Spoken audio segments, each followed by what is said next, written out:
So many of our clients have a home to sell before they buy, and we are uniquely experienced in helping our clients accomplish this with less stress and still netting a lot of money from their sale to assist them in their purchase.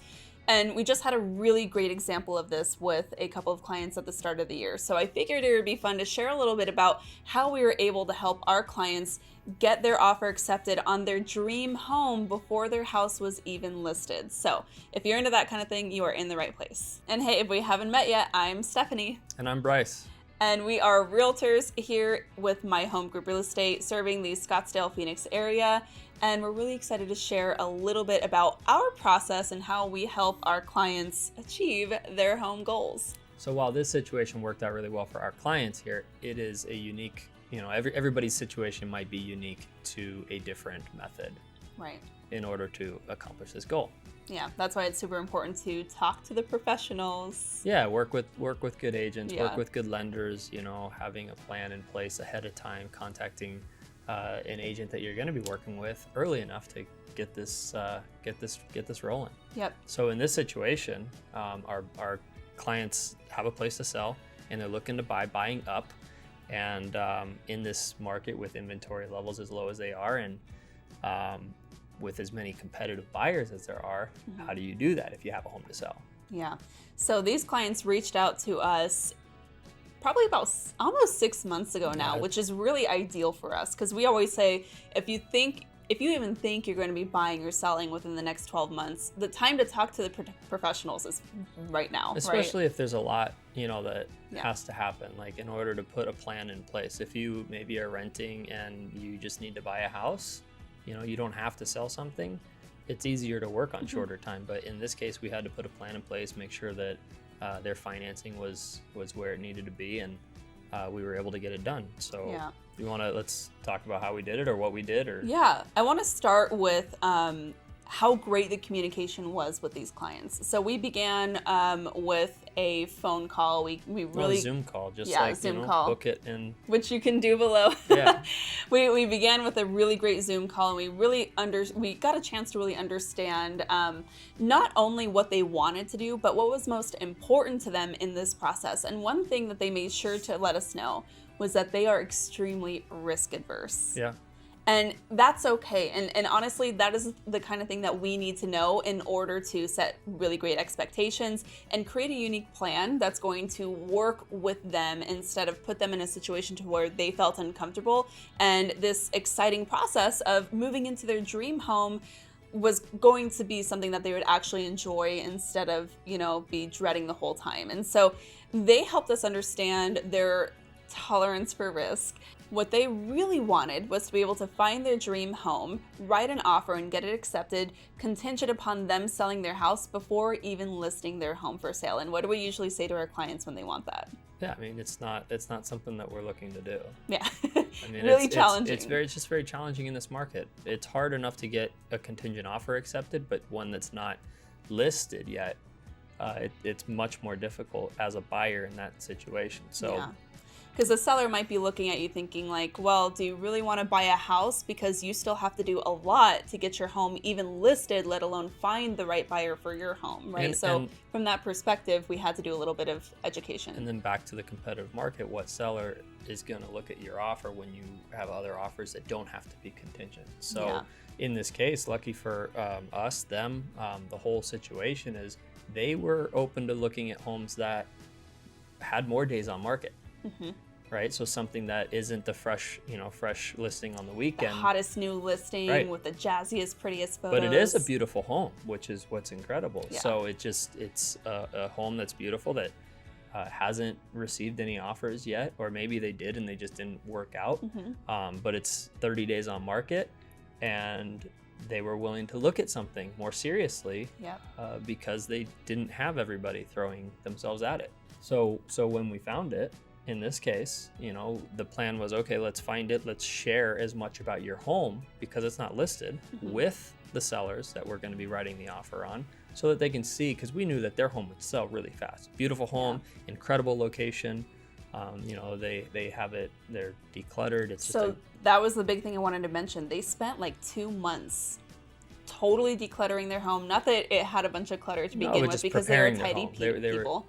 Making any of those little adjustments, tiny repairs here and there, like just any of those random upkeep items to make sure that when the time did come, there was no feet dragging when it came to getting the photos done and getting that home listed. Right. So we went and saw a few properties over the weekend. That was one of them.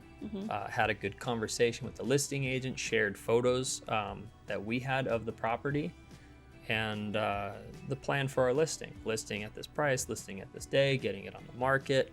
And all of this really helped present the lower risky contingency, right? Because the whole thing is risk. Like, a seller does not want to assume more risk of a client falling through or of a buyer falling through, right? And so what you were able to do is really communicate, look at how much we've been preparing for their home. You don't have to worry about this contingent sale because this home is going to fly. And this is our marketing plan for the home.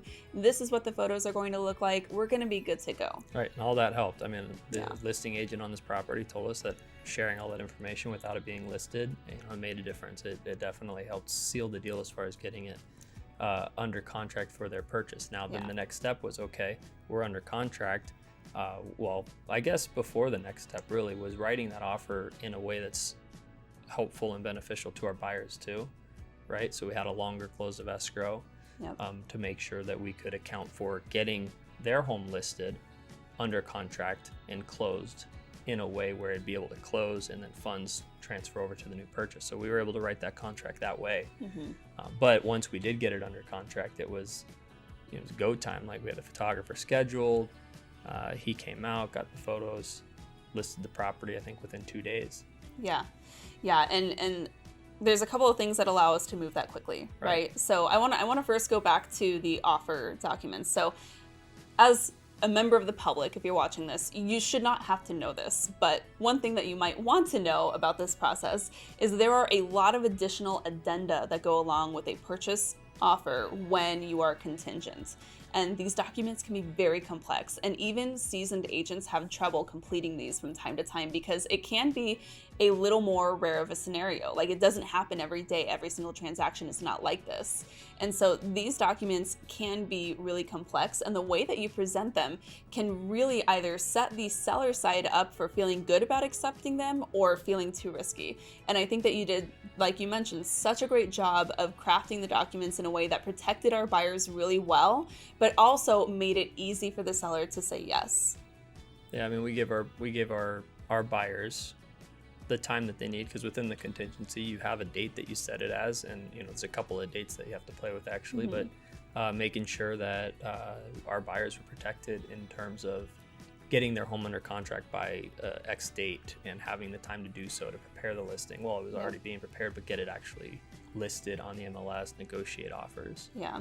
So from there, we had to do those things. We have a incredible relationship with our photographer. He takes the most incredible photos, and we have a couple of great contacts who can step in if he wasn't available for whatever reason, which is awesome. He travels a lot, but his turnaround is good. So he got us the photos, and we were able to get it up within 2 days. Yeah, and that was a Thursday that we listed? Well, yeah, we listed it. We had photos up Wednesday night, and then it went active Thursday morning, on a Thursday morning, which is our typical target date for listings. And then what happened? I mean, what happened with this one is happening with so many, though. Honestly, we had 17 showings on a Thursday. Yeah. The same day that it went up, 17 showings Thursday, 25 showings Friday, and we shut off showings for Sunday just to let our clients have their home back. And Saturday, a busy day as well. We ended up with 9 offers, all willing to be flexible upon our contingency. All of these offers, because of the competitiveness of this scenario, they were super, super strong, which is great. And this was kind of what we anticipated happening, which is what you did so well to articulate to the sellers, to the selling side that our clients were purchasing, and this is part of why we were able to make this happen and facilitate this. But from here, it's really difficult to explain how challenging it is from the listing agent point of view to coordinate over 50 showings for our sellers, to have these communications with those buyer agents, and to be able to facilitate receiving so many offers. And again, this is very new for this market. So most agents who haven't seen many different market cycles, this is a brand new experience for a lot of agents. And I just want to say I was really proud with how well you coordinated that. And your phone was off the hook. Like, I could not believe it was just one call after another for like 2 or 3 days from buyers agents trying to schedule showings for their clients. And because we work together and we spend time together, I'm hearing these conversations, and almost every single time those agents were thanking you for being so good at answering your phone. Just answering your phone. Answering the phone or replying to a text. Replying to text, having open conversation, having that dialogue, and giving them what they needed to help advise their clients on how to move forward the proper way for them. I mean, we would have had well over the 9 offers that we had. If our clients wanted transparency, they wanted to they didn't want to waste buyers' time. You know, they were buyers. You know, they know the market. They follow what we're doing, and they didn't want to have buyers wait till like Tuesday. Like some listings are, you know, list on Thursday, show for 5 days, we'll review offers Thursday. Well, if you only submit an offer on that one property, you know, you might miss out on other properties. Our clients didn't want buyers to lose all of that, so they wanted transparency. They were open to sharing as much detail as possible without giving too much away of what we had. And had we not, we would have probably had double the offers that we did. Buyers knew like that they couldn't compete with some of the best offers, so they continued on down to the next property, which was great for them. Yeah, and it was good for us too, because it helped our sellers make a more clear and confident choice in the right purchase offer. It helped them weed out some offers that they wouldn't even need to look through. But so we ended up with the 9, and they chose the one that wanted to work best with them, it seemed like. So for our clients, seller buyer, you know, it was a great situation.